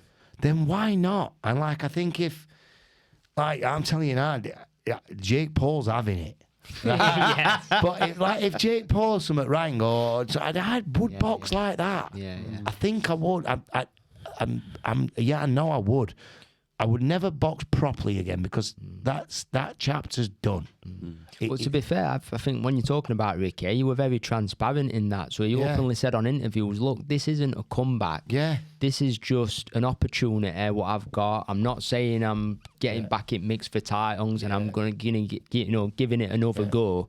This is just something I think I've got to do. And if five years ago, we wouldn't be having this discussion, but in the last 5 years, these fighters, what are old fighters and doing, like one-off fights and stuff like that, it's a big thing now. Yeah. They're all doing it. Roy Jones is doing it. Mike Tyson's doing it. Yeah. Ricky and Barrera did it. Like, completely different to professional boxing. yeah, exactly. I mean, I don't even know if I could because I don't know whether with you being a coach or whatever you can do that. And I'm not here asking for that. I'm not here saying that's what I'm going to do. I'm just saying when like Lee says, are you happy that you're an ex-athlete or whatever this and that? I am happy that I will never go sit in front of the board and try and get my license back again. Yeah. Because, like I say, it's embarrassing. But I can't sit here and tell you that I'll never get in a ring. But why do you have to, though? No, you don't. That's what I mean. Why? You know, like footballers, they stop. They'll still play on a Tuesday on AstroTurf on Sunday. Yeah. Well, But it's boxing, so you can never weird. punch It's anybody so ever again. weird And it's you crap. said that. I have just got to stop this forever. That is so weird. Or they I was might talking do to soccer aid or something like that. I was talking to someone Play over there. old-time footballers. And I said ex-footballers, we're talking about our Sam, my cousin, played at a very good level, very, very, very good footballer. Then he started going to work, he likes a beer and that, and he plays for Handsworth now. But so the kid said, oh, your Sam played over there. I went, oh yeah. He went, oh, it's quality, and he went, like, still got it and like runs it, blah, blah. I went, no, and I said to him, that's what gets me not mad, but that's what's hard. Like, so he played for Wednesday and then he worked at Lincoln for a bit and whatever he were, this is that. And now he's at Handsworth, like playing on a Sunday, or it might be semi-pro. I don't know if it's semi-pro or what, I don't know. But he's allowed to just go and play semi-pro football. Yeah. Like, we're not allowed to just go and box amateur or go and do a no-license But fight. you know what? It'd be good Punch if they made ever like again. they should make a league Yeah, I know. of like Ex-boxers. an ex-boxers league. I just said ex-boxers. Former professional Shall we league. do it? Yeah. Head guards and 16-ounce gloves. So no one Yeah. forget. No head guards, 12 hours gloves. No head guards and 12 How are you hours. going to protect people, though? From what? From what? Death. It's going to come to us all. 12 ounce, 12 ounce and no head guard. Can't fight who we are, Lee. Yeah, exactly. But no. You're a big advocate for all the padding. But yeah, no. So if that answers it, then yeah. And I think I don't want to let that little four go No, you don't have to. because I feel like that's like the main part of me gone. Yeah. Do you know what I mean? Just that little, even if it's just, if I'm just kidding myself, Yeah.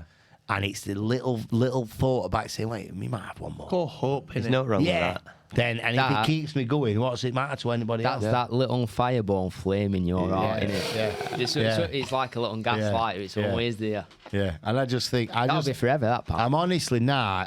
I get so mad with people when they like bring people down about stuff what they don't agree with. So what if you don't agree with it? Mind your own business. Yeah, mind your own business. No wonder Chris Rock got slapped. Do you know if more people got a slap for saying stuff what they think they can say, right, or slagging, there'd be less people slagging people off. Do you know what I mean? Yeah. But he did just tell a joke, then, poor lad. What, so do you agree with Chris getting slapped? No, I don't. No, I don't. I don't at all. He shouldn't have just slapped a comedian. Every comedian's job, isn't it, to do that? Yeah. But I agree that a man has a breaking point, and I agree, and I know But that pe- weren't Chris's fault. That No, Will it snapped, weren't. is it? Not at all, not I think one. It was Will's wife's. Yeah, exactly. I agree. Yeah, but I just Completely. think Always the women, isn't it? we do stuff sometimes. What we just snap. Yeah, you do. We've all done it. We've all punched walls and rag cupboard doors off wall, have we? I've not done that. All right, so, all right. Then. And Tommy's never done that, has he? Tommy's the Tommy best. did this one. Charlie! Oh my God. I'm so sorry. I don't even I didn't mean it. Oh my God, Rupert's cowering. Rupert's cowering in corner. I'm sorry, Rupert. Don't weigh yourself. right, are we? Is it my question? Yeah, it's all your right. call, yeah. So, training wise, right? So, is there anything, maybe not that you did as a professional, because maybe they were different times then, but how's your outlook now on coaching fighters? What's your general outlook? And one question in particular, strength training for fighters. Yeah. Are you for it, against it? What's your, well, not for and against, but what's your views on Massively for it. fighters training strength? Yeah, it's a different time now. Everybody's doing it. It's Here, like, here. It's like you can't. It's like somebody doing a 100-meter sprint and only having one shoe on and everybody else having two. Do you know what I mean? Like you're at a disadvantage straight. That's a brilliant analogy. It's like you're at a disadvantage. I'm gonna straight, nick that. straight away. And when I made that comeback, I was 35-year-old, and I swear to you, it was the best shape I have ever been in my entire life. It's the best I felt, the youngest I ever felt. I think Tommy did a great job getting you in shape for that fight. He did. I did. He did. Tommy Frank Fitness. Yeah. Do you know who Tommy Frank, yeah. did do a great job getting me in shape in that fight? The man outside of me here. Yeah. He was the one who did he got all our CrossFit sessions. He did them all with me. He worked everything with me. That like I could. Lee was the first person I told that I was going to do it when I was about 18 stone. Who gave you inspiration? Well, to come Tommy, back? we've spoke Oh, about that, this yeah. already. Well, it's all right, don't mind. Lee was the first person I told, and he was the main person what got me back in that ring. Obviously, Becky were brilliant with me with kids and helping me out, and I think when Glyn saw I was taking it serious, Glyn were brilliant as well. When he thought when he knew I weren't just fanning about it and just saying it, you know what I mean? But Lee, if it were he would have won what got me back, not just physically, but when I had wobbles and weren't too sure, he never has doubted me ever. I gave him plenty of options too, but yeah. So it were that, but like because when we went with Kel and all and showed us all these cardio stuff and his red zones and his blue zones, what I'd never heard of. Red zone were where you waited for your McDonald's. That's when I was boxing pro. And stuff like that. And now they're massive on it. Mikey and Dylan do 3 strength sessions a week or 2 strengths with a death run in it or stuff like that. And then to start with, so like Mikey's boxing in 2 weeks' time. Like for the last 4 or 5 weeks, his strength and everything has kind of like overtook the boxing a little bit. He might do 3 of them a week, and we might do 1 spar, 2 spars, and 1 pad, and it's level. But then what I do now when I feel like maybe he's needs sharpening up or he's a little bit underconfident or all that, but he's in great nick, I said, right, we need a box a week now. Yeah. So we have a box a week Yeah. where the strength goes out at You window. don't just get rid of something. Yeah, forever, strength yeah. goes out at window maybe for a week or maybe 1 session, and we do pads and spar, bags, and then when we get him flying again, get him confident, sharp again, we bring the strength into it again. Yeah. I think, I think, I wish I'd have done the strength stuff and that when I was a younger man, but I honestly think no matter, I could have had Angelo Dundee as my spit bucket man. I could have had Eddie Futch as my cut man. I could have had Freddie Roach doing my strength. I could have had Jamie Reeves doing my strength. I could have had Freddie Roach doing my corner. I could have had all that, and I probably still would have done what I did. Oh, 100%. Because it were my own head. It wasn't nothing to do with the gym. In the gym, I was It was fine. just probably culturally like where you live, Yeah. who you're hanging around with, your friends, and I'm a it's very influencing it. I'm a very what's the word you said earlier? Self-saboteur. Yeah, I don't know. I always feel. Well, I've only ever told 2 people this. I told Lee this and I told Becky this. Like, I always feel more comfortable with 1 foot in the grave. I know that. I don't know if that makes sense or not, but I always feel more comfortable and more at home with myself when there's something going wrong. I mean, that's not right, is it? Obviously not that, but I know that now, and I'm getting a bit. Is that so? Like, in case everything does go tits, so you've got an excuse, or like? No, I don't think so. I just think. I think subconsciously that's what it is. Yeah, it might be. I don't know what it is, but I'm working on it, and I'm doing a hell of a lot better with it now, like loads better. But I just think that demon and that devil and that angel, no matter what, whether I'd been doing strength or not doing strength or outside sparring or doing this, I were very lucky, me, because I got a hell of a lot more than your lot did. And I'm not like I used to get more outside sparring. I used to get travelled out. Got a car.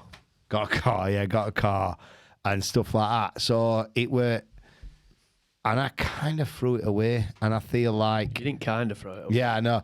And I feel, went- I think I am. I Then think somebody threw it back and then you went, yeah. I think I am responsible for some of the stuff your lot weren't allowed to do. ruined my career. Yeah, basically. because Glenn must have then thought, well, I did everything with him, and look what he did. Yeah. Do you know what I mean? But I don't know. So I think I would have done it. I would have just done what I did anyway. I would have messed it up anyway. But somebody said this to me. I can't remember. I don't know if I said it to myself. I've got about 8 voices in my head. I think one of the voices said it. Maybe I weren't meant to be a world champion. Maybe I was meant to make a world champion. Yep. That's the Everything road we're for a on. reason. We're on the road we're on now, innit? You are? That's the road we're on now. Yeah, exactly. I've got a book that I can recommend to you that know him that and you're not books. going to read. is it in audio version? If he tries to will make me be, read yeah, one yeah, more book, yeah. what book is it? The cat sat on the mat. I've dropped the picture over it. It's Yeah. not like having the courage to dislike yourself or something like that. But it's basically about what self-sabotage is. Yeah. I'm not finished it yet, but I will. Do you know what we'll do? This right. You read it and tell me about it. Deliver it. And by the way, have you watched it on your podcast? We finally know what 1,000 blows means. Oh, that yeah. Because he That's drops it on, doesn't he, over the top? that's what I Yeah. said. Oh, is it this one where they bare knuckle? And you said no, and it is that one. Stephen Graham, innit? Yeah, Is it Stephen bare Graham. Oh, so the Yeah. turnboxing at the end, isn't it? Oh, is that? Oh, I haven't seen it's it. not banging on about it. I don't know why you kept saying It's just it. old school, isn't it? Yeah, You know, yeah, raps. yeah. They And it's didn't have Stephen bands Graham, like innit? that when they were back in the day. No, that's what I said. Bare knuckle, though. Yeah. Wait, so just an offset to that question about the S&C thing. I'm going to say, like, you might agree, you might not. So, like, you'll get people, like, old school coaches, they'll say, Muhammad Ali never did S&C, Sugar Ray Robinson never did. But I think the point is, back then, no one did it. Yeah, so it wasn't a thing. Do you know what I mean? Yeah. But whereas, like, nowadays, like, boxers aren't just boxers, footballers aren't just footballers, they're athletes. Yeah. They are athletes. So, number one, your boxing won't always be your bread and butter. Boxing is first and foremost, don't matter how, it's skill. Yeah. It's a skill sport. But then I just think if you can do something like strength and conditioning training, what's going to make you fitter, faster, and a stronger boxer, as long as it's not, Don't do that. as long as it's not having a negative effect, which there's no reason, why would you It's not bread do and it? butter. I seen somebody over there. Who's the kid from Boxing Science? Danny Wongson. He's doing an Shout out to Danny Wongson. He's doing an amateur boxing strength and conditioning course. Right. So Doing it for ages, hasn't Oh, it? he's been doing that for ages. So it sends it out to amateur boxers. But you look at it this way: Joe Lewis was a 10 times better fighter than Anthony Joshua, but Anthony Joshua would smash Joe Lewis to bits. Too strong. Do you know what for I longer, mean? Stronger Yeah. for longer, isn't Yeah, it? Again, yeah, it's like, different eras, just- isn't it? yeah, it's but different you eras. telling me that, so if Muhammad Ali weren't around now, if Roberto Duran weren't around now, you telling me they wouldn't do what other fighters are doing, Probably thinking be a outside the I box? don't Cruiserweight think Duran fair, would, wouldn't because it? Duran, that's why I Yeah, well, love Duran. he might be He'd be the pissed up exception. before Yeah, I fights, know, though. yeah. But I just had all the wrong role models, mate. yeah. So what you had there? Here, where is it? I know. Where the is bad it? boy. This guy here was my hero, right? And I remember he was boxing Clint Johnson at Erringthorpe Sports Centre, and he picked me up the morning at fight. About 9 o'clock, he picked me up. You're off his head. Well, we kept driving about all day, and he was meeting people and picking stuff up and this and that. I was about 13, mate, so I didn't really know everything. He's throwing energy drinks down here. He's going to the toilet every 2 minutes, coming back, won't stop talking. I'm thinking, I had no idea what's going on here. And then I was with him all day, and he was just like, I think he had a pint. I'm sure he had. We went to Frankie and Benny's for dinner the day of the fight, and I'm sure he had a pint or 2 pints or something like that. And went out here and smashed him to bits in about 30 seconds, right? And then was still in the bar in his boxing towel round him, his boxing boots on. 3 hours later, with pint. I remember thinking, oh my God, I just want to be like him so much. And then you got poor Matt Mowat, who had like, not, I don't mean poor, but he ran harder than anybody, trained harder than anybody, win such a tough fight and got lost to, he lost to Ian Toby. I don't remember all this stuff. He lost to Ian Toby. And he was gutted, all bashed up.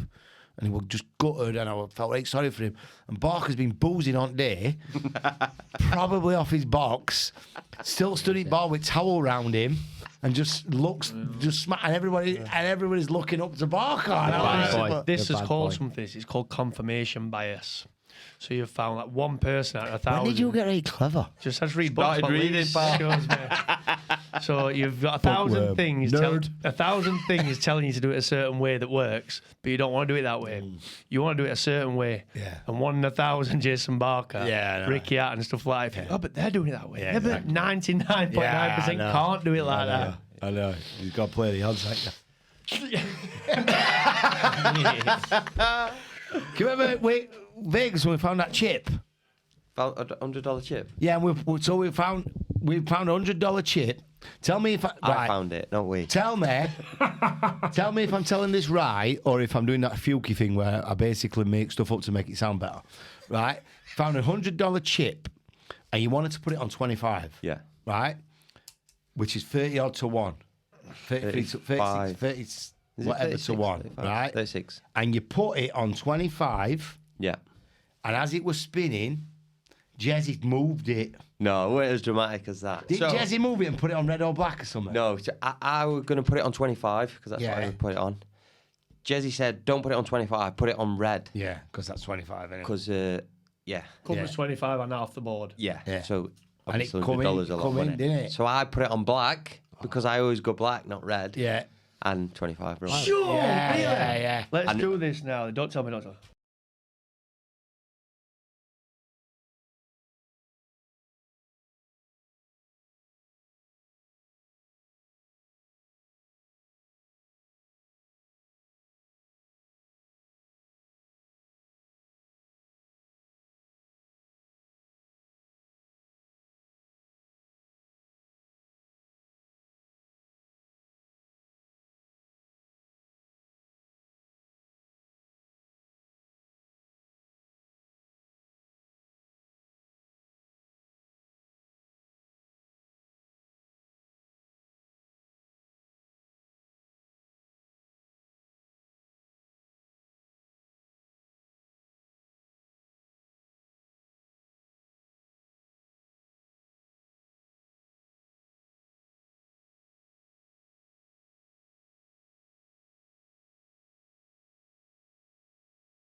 So isn't it mad? So like the weeks and months in building up to a fight, you weren't thinking about the fight. You were thinking about making weight. Yeah, no. You were Every thinking, time. yeah.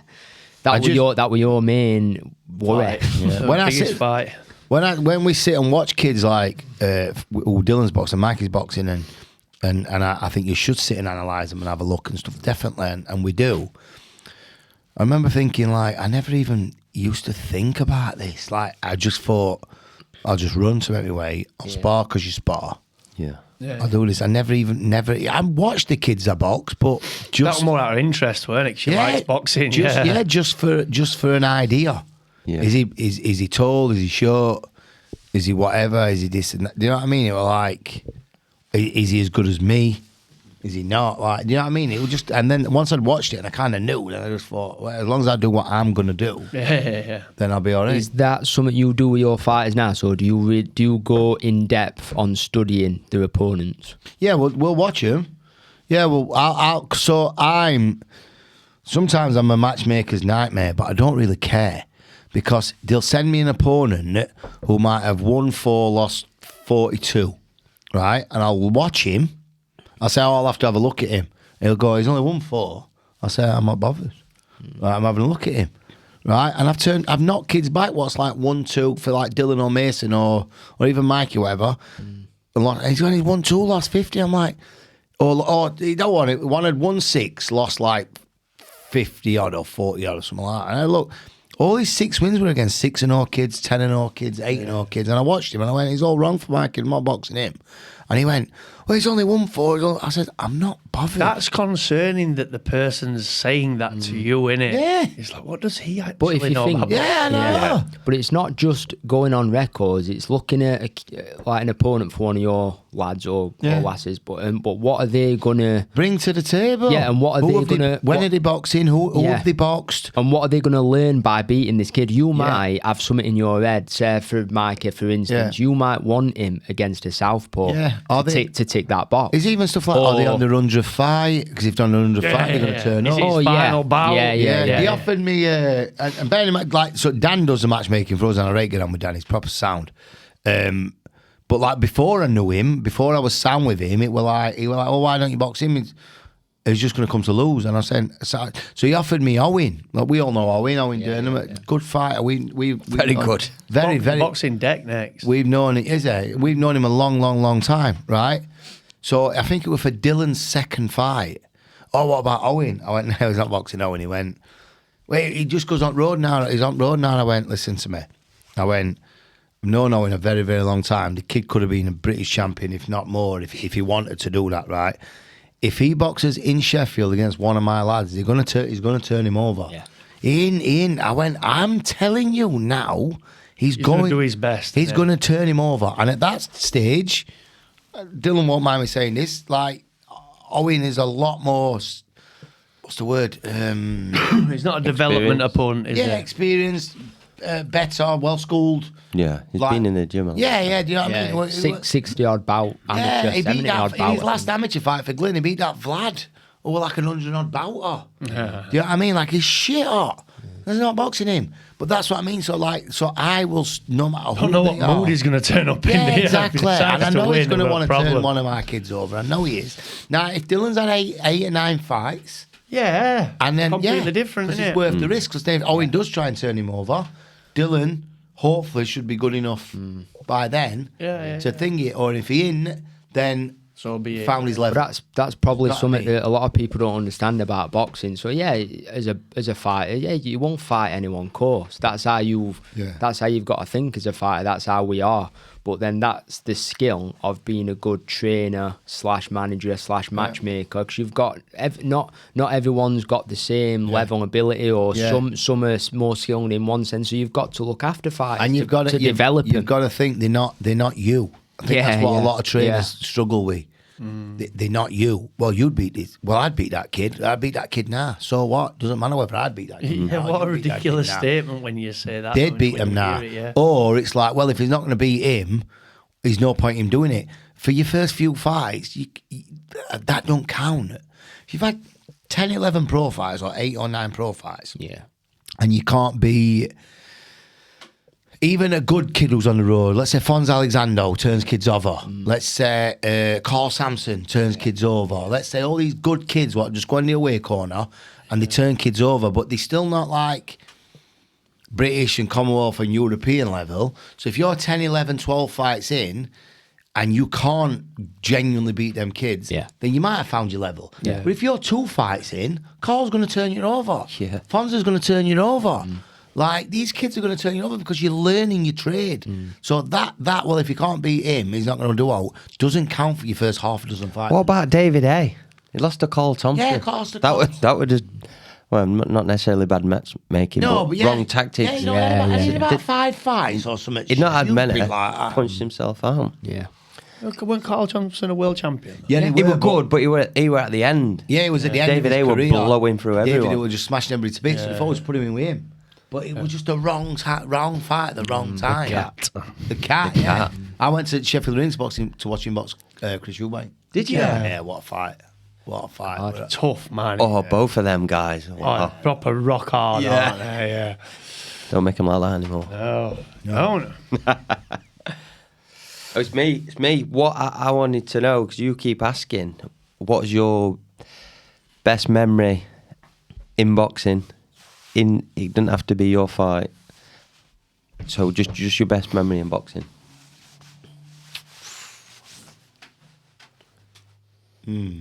Good one. There's probably probably loads in there. No, but there were one, and it springs to mind. It were only Saturday when me little niece Lydia won her first fight. Oh yeah, Because, like, she's come on so much technically as a boxer now. She boxed superbly, like Brilliant. so good. She's class. But nobody knows the struggles she's had. She really struggled with losing my mum and that. Like, they were very. Adele was young when she had the kids, so my mum was very, very, very involved. You know what I mean? And they were really there.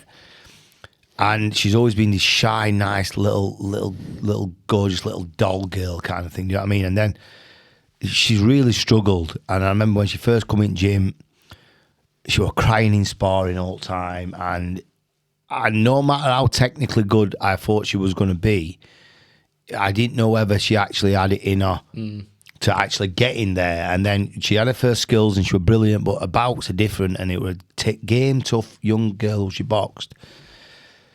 And I don't know, and it would just, she come out and God, I had a lump in my throat and she was crying, and I just thought,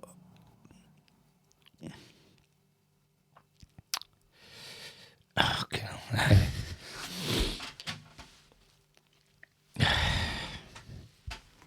I just thought, like, she probably come full circle, do you know what I mean? Yeah. And it just showed what, like, not just boxing, but like, kind of what I did for kids and that, you know what I mean? It's not about boxing, that, is it? Yeah. She's like, what an amazing thing she's done just for the rest of her life. Yeah. And like you said, like where she started and whatnot. Like, Yeah, I think that's a success in itself, I innit? think that, yeah. And I bet as an uncle, it were like such a fucking I sat down proud. and Alfie were outside of me. And people asked me, would you want your kids to box and this and that? And it's, well, yeah, blah, blah, it's that. And Alfie were outside of me and I sat down and I went, I don't like this. I said that word, I said exact words what I said to him, I don't like this. And Alfie started laughing. He went, she's class, she's sound. And she was brilliant. Yeah, she were. That'll set her on a different path now, Yeah. like what we've talked about every time. Yeah. What that mentality gives you. Yeah, now. well, she's that confidence. overcome all that stuff. Yeah. She's had that fight. Yeah, that's what I'm saying. Like, Just the beginning. I always call her my first little best pal. Because I was like obsessed with her when she was little, like obsessed with her all the time. She was obsessed with me, and then we went through a bit of a spell where I didn't see her much because I must have been busy and this is that. And now I have in gym every day. I feel like I've kind of got her back now. You know what I mean? Yeah. She's lovely as well. Yeah, and She's very nice. and like Amelia, her sister, I love her just as much. Like I love it. Them all my nieces. I've got a good bond with all of them, but them two. But she was the first one. But Amelia's she's just solid. She's like, no bothers her. You know what I mean? She's sound. She's sound. She no bothers her. Funny kids, aren't they? Yeah, I know. But then, Some to make you more secure than yeah, others. but it does Lydia, and I just feel like she needs boxing like maybe I needed boxing, or maybe we need, like, she needs that. She's got that. With all how rubbish she feels at times, she has that family unit in the gym. And it's a brilliant environment as Yeah, well. you They're should all have. so Becky said to me, so there's a little Joe Shentz. Yeah. She said, you should have seen him when Lydia Yeah. was boxing. I said, Yeah. watch as he was diving all over. They were next to each other when they were warming up. They put their boots on together. And then she tried Until to you get just said that. a picture of him. They went, oh, she They said put it their broke wraps me on heart. everything as they were There's a together the little whole cafe time. where you yeah. buy sweets. Right. And she said, I went for a coffee or to get a cup of tea. And they both still got the boxing gear on, boxing kits on. It were like interval, miles after the fight. And they were sharing sweets across the table with each other like that. Yeah, Just said it was just like, good, amazing. yeah, but it would, yeah. Memories. I think that there's been a couple where my kids have won stuff. Millie won an national title, Yeah. was a big thing for me. And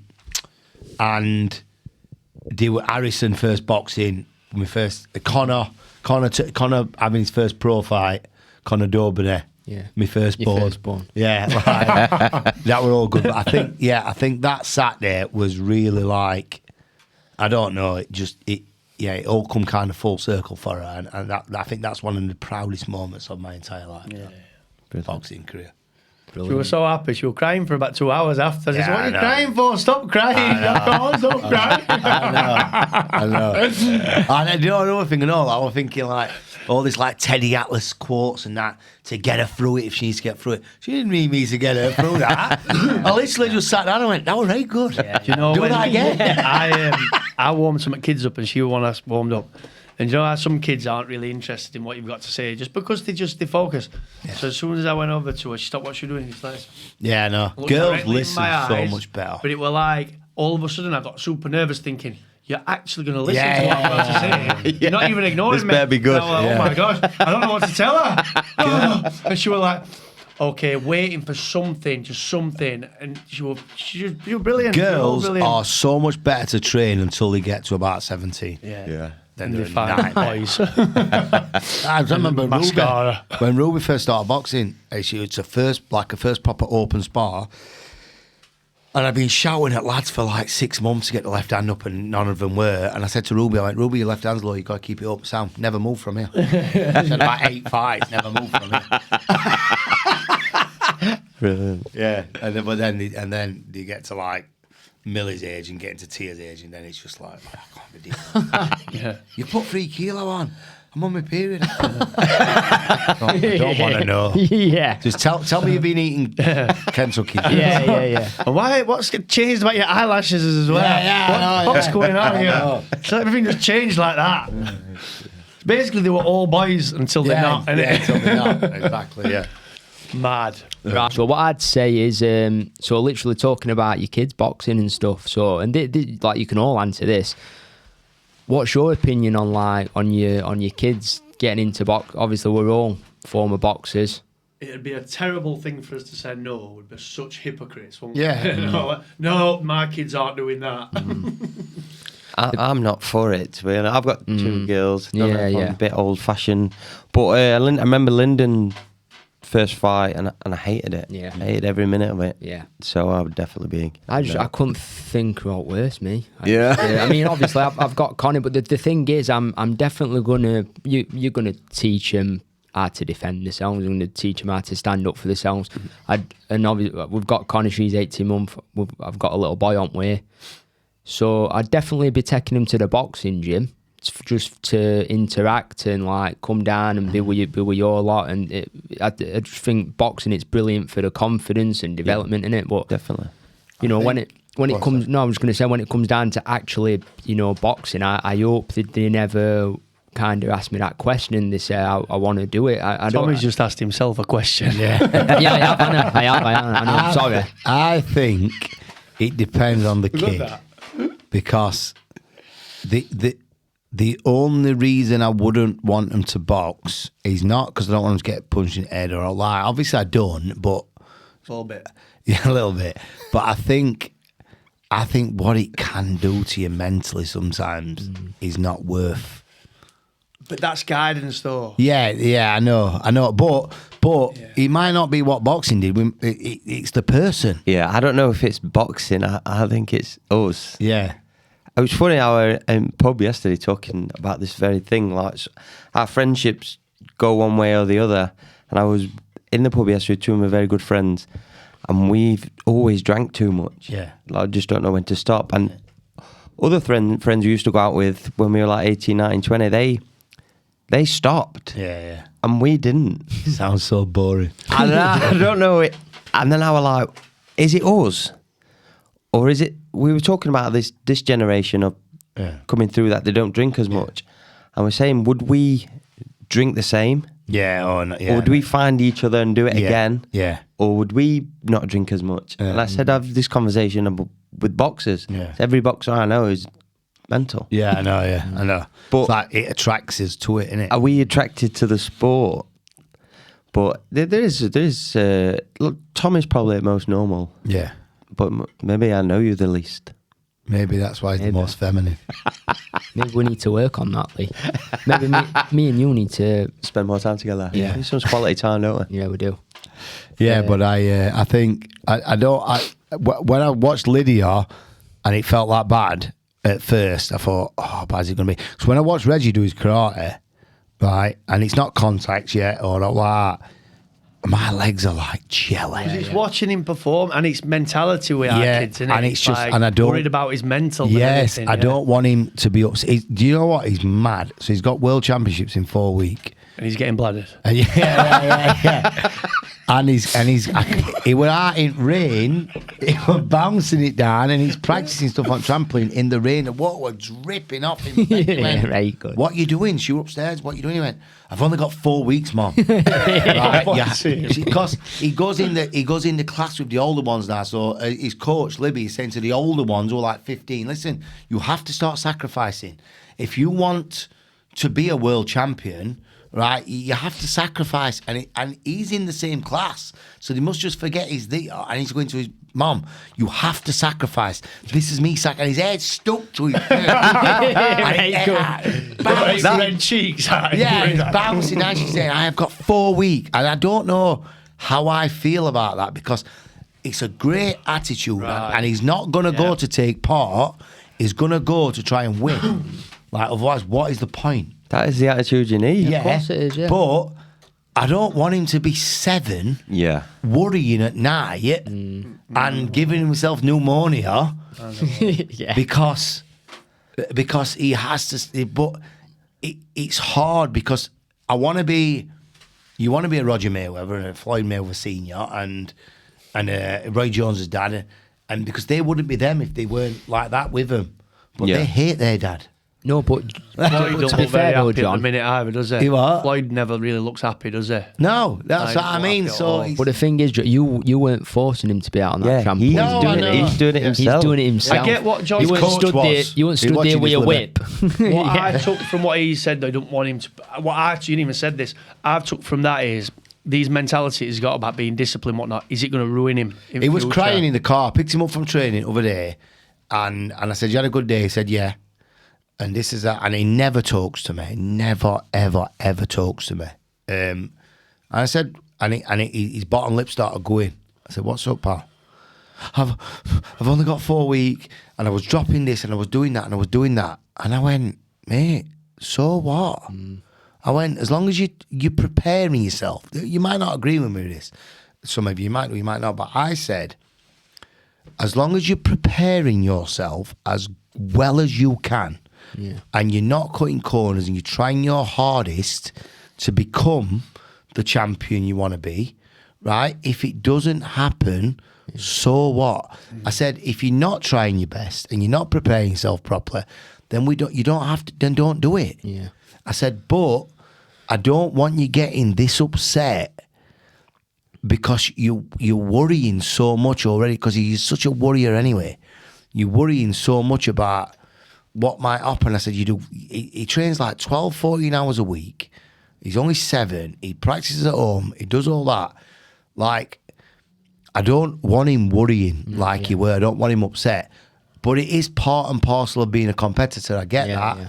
And maybe it's better off him finding out at 7 than me at 35. But Do you know what I mean? But that's all I worry about with him. But you're doing your job as a dad then, aren't you? So you're like, so instead of worrying about being, you know, too hard on him or like a Mayweather senior, you're not doing that. He's being hard on himself. You're doing the opposite, whereas you're trying to comfort him and pull him back. Yeah, aren't you? I want him to give it everything and try hard. And That's going to come with emotion, though, isn't it? yeah. But but he's an emotional kid anyway, so I don't like the fact of him. Yeah. Like, getting like, where's the other one? Cry. The other one is just, mate. Problems. Baby Becker. Did you have another Sam or we don't know? No. So, yeah. I mean, I'd just said a little bit of it in introduction, but we're all just very proud of you, pal. And I think like you've always been the role model, I think, for all of us. I know you're older than John, but I bet you've always looked up to John. Boxing wise, yeah. Well, No, but he's the most naturally talented boxer I've ever seen. yeah, he is me. Close, Yeah. Kel, swear, but obviously Yeah. I spent a lot more time with you, obviously. Been all over the world, always chucked you in, never had a problem. It's been phenomenal to watch, to be honest. We probably took it for granted a little bit at times, but That can be looking a back problem, now, man. I'm not saying this in a bad way, but when you're just finding it easier than others for your ability and moving your head, you think, well, somebody, why can't he move his head? It's easier. Maybe that can be an actual negative thing as well, because it led you to not needing to try and be. Yeah, I know you what you know what I mean. Yeah, I know what you mean. It was like, yeah.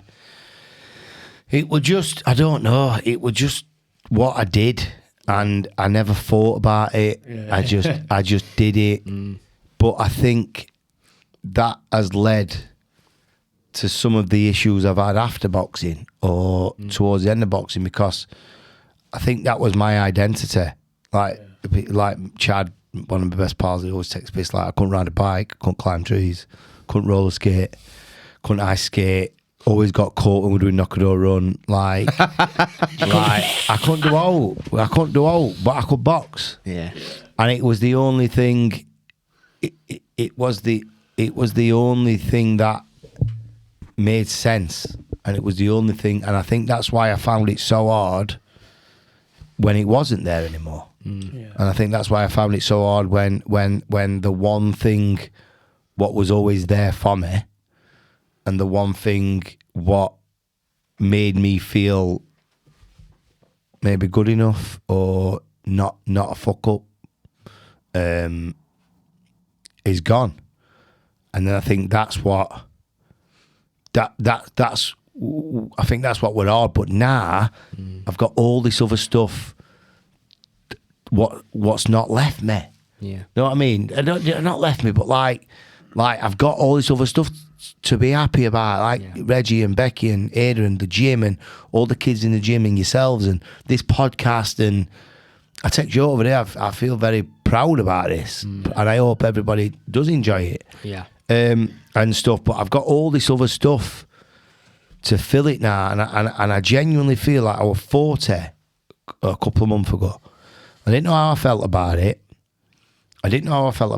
And I was a bit thinking at first, but now I'm like really happy, because I think to myself, like, I had a drink for 11 and a half months now, and 50 weeks. 50 weeks, yeah. It'll be when Mikey and Dylan and Mason box on the 4th of October. That'll be 1 year, bang on 1 year. wow. And I had to do it because it's always been a thorn in my side. It's always been that friend what has made me feel better, made me feel better being there when I'm happy, being there when I'm being sad, being there when I've been down. It's just always has been that coping mechanism. And then I didn't realise until, like I said, I don't mind saying, I've been getting a bit of help with some stuff with my head lately. I didn't realise how I'm still kind of grieving with my mum and stuff. So I was using it all the time without people knowing. So I had to stop. And then about a month ago, I looked in the mirror and I'd not had a drink for 11 months. All my skin were peeling. I was fat. My top didn't fit. Felt crap. Everybody said, you must feel so much better after 11 months without a drink. I was like, no, I don't. I feel worse. So then I thought to myself, right, do something now about it. What's point in stopping and still feeling shit about yourself? So I've tried this new diet, right? So good. It's called Stop Being a Greedy Bastard. Right? Calorie deficit. And it's working so much. Like, just stop being a greedy bastard. If you combine that with the shower hose. Yeah, exactly. Yeah. Right? You met flyweight. Yeah, I know. But it's just like that. And so now I feel like I'll go heavy. Probably a little thing has switched, and then feel better if I don't want to get down to 11 stone or all again. But if I need to be a cruiserweight. If I'm a cruiserweight, I look all right, and I'm sound at that, right? So I get down to that, and now I'm starting to feel like I'm finally getting a hold of the drinking. Like, I don't want to. I'm not an alcoholic. I weren't an alcoholic. Not anymore. Yeah, I just had a bad relationship, an unhealthy relationship with food and drink. And then when I replaced drink, I was replacing it with food. So I had a really unhealthy. I went eating to try and feel, because when you boxed and you had that pint and you had that curry and you had that thing, it was the best feeling ever.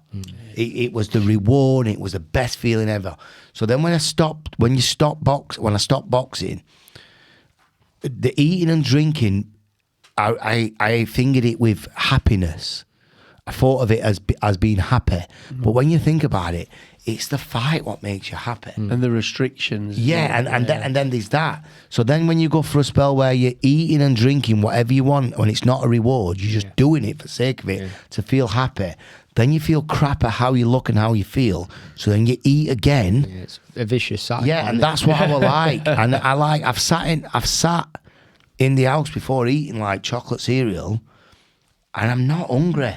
And I'm thinking, what am I doing this for? But I don't know. It's just I'm just still eating it and eating it and eating it and eating it.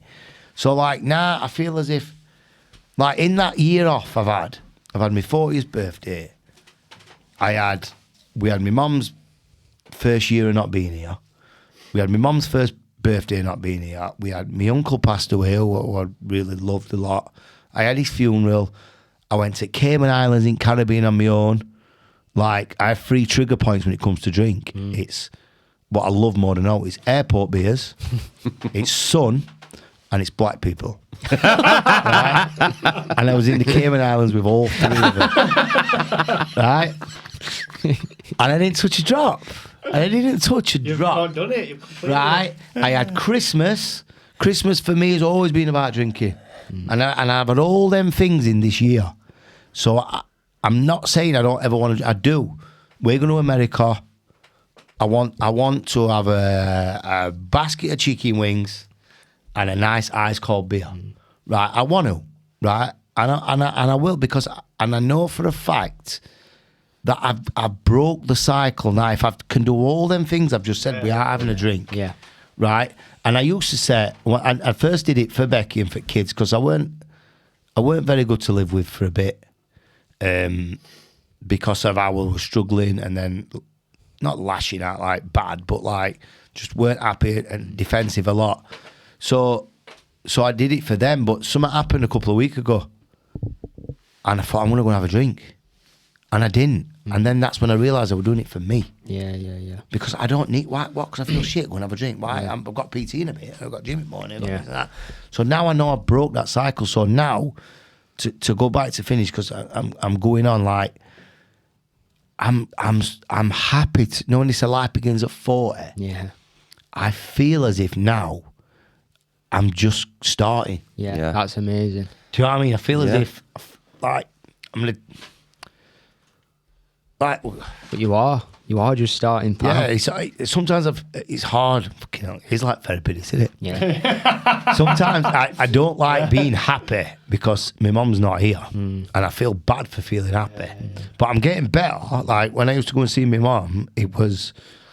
I used to take cans with me, cans of AU vodka, and it was a reason to be upset. And so now I go, and it makes me feel better when I go. So I still find it hard to be happy when she's not here. But like, we say everything for a reason. Or just, I like with God, slagging him. Fucking. He'll forgive you. There's no fucking God. But like, there's no good what come out of losing my mum. Like, there's no, but when you look at it, like, the reason I've got a hold of this side of me now is because I knew I had to stop.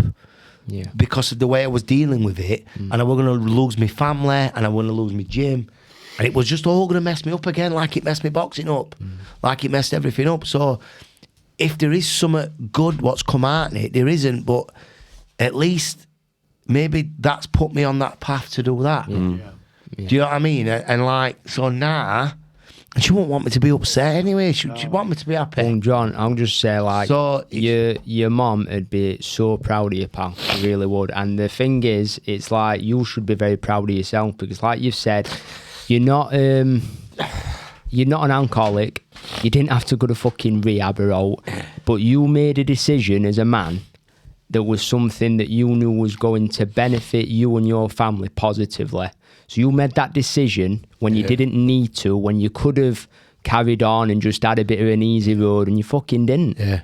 And you've changed that, so you're coming up to a year, pal, and what a fucking big thing that is. All them things you've done through your life, this is the most impressive thing I've known. To say something like that. Massively. Done. And you are right, fucking life does begin at 40, pal. I think like I said, I don't like saying the words out loud because I feel bad, but I think this is the first time I actually do feel really grateful. Yeah. I feel as if like life does begin at 40, and I feel like I've got a hold on my food, so I feel like I look a lot better. Get another stone off me now, a stone and a half, and I feel like I'll look Chris again. Skeletal. Just in time for Cali. Yeah, and I feel better, and the gym's buzzing, and me and Becky are in a good place when I'm not moaning about her being upstairs and me downstairs. And the kids are thriving, and I feel as if I'm going to start earning a few quid, and the gym's going to be even better, and then we're going to this, and we're going to Dubai in February, like and stuff like that, like, and I just feel as if I can be grateful, and I can be happy, and I can look forward to the future, and we never know what's around the corner, but I feel like if I have another 40 years of feeling like this, or another 20 year, or another 30 year, and I'm getting me a little bit of a buzz when we go to Cali or when we go to Benidorm next time and stuff like that. But then my home life is so much better because I've got a handle on me eating and me drinking and stuff like that. And then I don't drink around the kids. The kids don't see me do it. I don't want them to see me do it and stuff like that. Then I think I'm good to go. Yeah. And, So that sorry to cut you off, pal. Are you? Yeah, I'm done. I'm done. I'm just going to say that that goes in perfect to what. So let's end on this, right? So talk about the future being bright, right? So I know, you're going back to your boxing career. I know with you, there's always going to be that, could have done this, or should have achieved this, right? But like we've said, everything for a reason, and I think you'll believe that as well. Yeah, I just think everything throughout your life, through your boxing career, has put you in a position now where you've got a gift as a coach, a real gift. And like, we've all been at Titans, we've all seen how you, not just you, but all the coaches you've got there, how you coach the fighters, and it's just it's heaving with talent, and you will 1000% be a success in boxing. You won't coach many champions. There's absolutely no doubt in my mind. It's going to be just a pit of success. So the future's very bright for you, pal. Like very bright. It's and I know exciting. completely exciting. And we're all with you on the journey, pal. Some more than others. Yeah. Well, I'm going to get in gym more. What we need is we need to get Dennis to put us on in Benidorm. Yes, we do. Let's make that. Dennis, if you're Benidorm watching, Sean. Yeah. Get Benidorm show. yeah, Titans on tour. Yeah. Because we all stopped drinking. Yeah. Yeah. So there you go.